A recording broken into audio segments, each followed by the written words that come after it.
Oke, assalamualaikum warahmatullahi wabarakatuh. Kali ini kita akan update ya tanaman padi kita hari ini tanggal 3 bulan 5 tahun 2025. Untuk informasi padinya, tanaman padinya kita berumur kurang lebih 54 atau 55 HST ya. 55, kurang lebih 55 HST ya. Jadi kondisinya sekarang sudah mulai keluar malai padinya, hampir mungkin baru berapa? Hampir 50% ya, 50% udah keluar malai di lahan yang punya saya. Untuk varietasnya sendiri ini jenisnya Cakrabuana ya, Cakrabuana. Kalau di sini disebutnya pare panjang ya, atau pare pajajaran katanya. Untuk kondisi alhamdulillah aman dari serangan sundep dan hama ulat ya. Ada serangan sih, tapi alhamdulillah bisa dikendalikan dengan berbagai insektisida yang telah kita spill di video sebelum-sebelumnya. Karena dikarenakan apa? Karena dikarenakan kondisi di lahan yang lain seperti yang di sebelah sana itu, yang di bawah juga itu terkena hama sundep ya, sundep atau penggerek batang dan juga yang di sebelah sana banyak yang terkena sundep ya dan hama ulat. Kalau di sini umumnya disebut katanya paraih pucuk cenah. Jadi dari pucuk sampai ke batang yang tengah itu dia mati karena di dalamnya ada ulat yang menggerogoti batang tanaman padi itu. Jadi disebutnya paraih pucuk. Kalau bahasa itunya disebut sama sundep atau penggerek batang ya, penggerek batang. Jadi serangannya cukup ekstrim ya, cukup ekstrim karena serangan hama sundep sendiri itu disebabkan oleh kupu-kupu ya, disebut juga kaper. Kupu-kupu itu kawin pada saat malam hari ya, pada saat malam hari di mana sinar bulan purnama penuh itu. Jadi masalahnya para petani tidak mengetahui waktu dan cara untuk mengatasinya karena dia berkembang biaknya di waktu malam. Untuk pencegahan yang saya juga untuk membasmi kupu-kupunya itu sendiri ya, dengan cara semprot atau spray insektisida yang berbahan aktif imidacloprid ya. Saya juga pakai dan alhamdulillah efektif untuk mengendalikan hama kupu-kupu atau kaper yang bisa menyebabkan hama sundep atau penggerek batang. Jadi para petani yang lain tidak mengetahui atau tidak peka terhadap dikiranya padinya tumbuhnya standar ataupun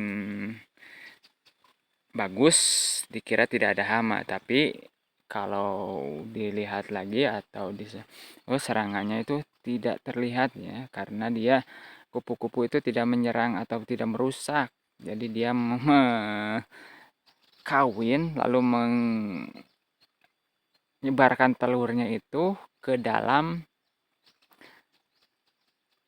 batang-batang padi yang sudah mulai mau mengeluarkan malai gitu ya. Jadi kalau dimasuki telur-telur itu yang terjadi apa? Nanti kalau telur itu menetas dan menjadi ulat, dia akan mati ya.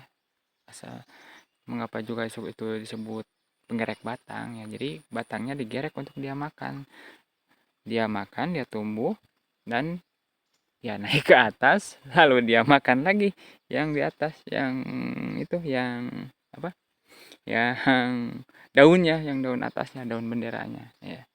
Jadi seperti itulah. Jadi untuk pemahaman para petani di sini, saya juga sering mensosialisasikan, tapi mungkin butuh apa ya? Butuh aksi ataupun butuh sosialisasi yang harus intens ya, karena mohon maaf, para petani yang ada di sini mungkin minim pengetahuan tentang pengendalian dan minim pengetahuan tentang jenis-jenis dan karakteristik hama itu sendiri. Jadi petani di sini masih mengandalkan atau mengandalkan insting saja ya, jadi tidak mempelajari secara detail ekosistem baik dari tanaman itu sendiri maupun hamanya. Jadi betapa pentingnya pendidikan di dunia pertanian itu, karena kalau tidak dibarengi dengan ilmunya mungkin ya begitu gitu. Jadi masih perlu pemahaman yang lebih banyak lagi untuk para petani kita itu. Tapi untuk yang muda-muda juga jangan pernah takut untuk belajar dan jangan pernah takut untuk mencoba, karena mungkin 5-10 tahun ke depan kita tidak akan tahu apa yang akan terjadi di dunia pertanian. Oleh sebab itu, kita harus memiliki dasar-dasar atau ilmu-ilmu tentang pertanian itu. Karena kalau tidak, ya mungkin dunia pertanian akan berhenti ataupun akan apa ya, karena regenerasinya kurang. Jadi regenerasi petani itu sangatlah penting ya, sangat penting untuk menjaga kestabilan produksi pangan kita. Oke lah, buat para petani milenial, petani muda, untuk meregenerasi petani kita yang semangat, dan tetaplah mencari ilmu, tetaplah mencoba, tetaplah bereksperimen, karena dunia pengetahuan atau ilmu pengetahuan itu sangat berkembang pesat ya. Jadi kita harus mencerna semuanya agar bisa diterapkan di tempat kita. Oke lah, sedikit curhatan mungkin ya untuk video kali ini, dan untuk video selanjutnya mungkin akan kita upload untuk beberapa hari ke depannya. Oke, assalamualaikum warahmatullahi wabarakatuh.